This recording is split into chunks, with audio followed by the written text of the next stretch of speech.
Today I'm just going to go through some Rosicrucian beliefs.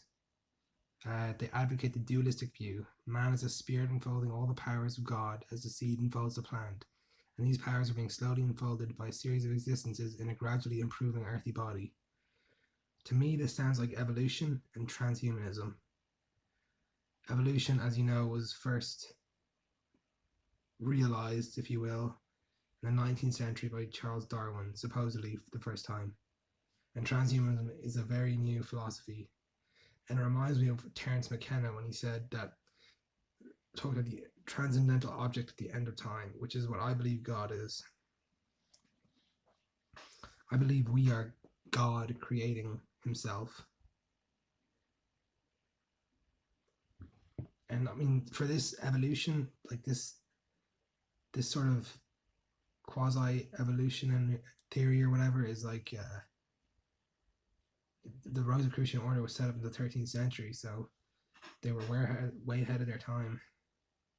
They believe in the theory of rebirth, which is what I stated here, and that all souls attain perfection and return to God. This is in conflict with the materialistic theory, which is that man is the highest intelligence and no power exists beyond him and death is the end, and the theory of theology, which is that God created each soul and you pass into eternal misery or bliss depending on the deeds of your earthly life.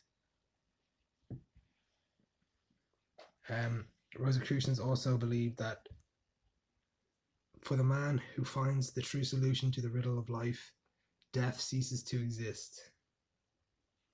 I don't know if this is literal or metaphorical, but it reminds me of something scientists say, which is that reality is code. It's a code. It's the code. It's do you remember Cypher from the Matrix? Cypher being another word for code, and Cypher could read the code perfectly. You see the woman in the red dress. Remember, he wanted to return to the Matrix.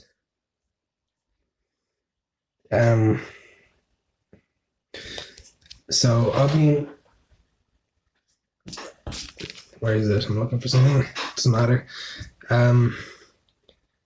So I'm going to continue reading up on the Rosicrucians because Robert T. Hungerford, I believe, commented very interesting on a video in which I suggested a Rosicrucian angle.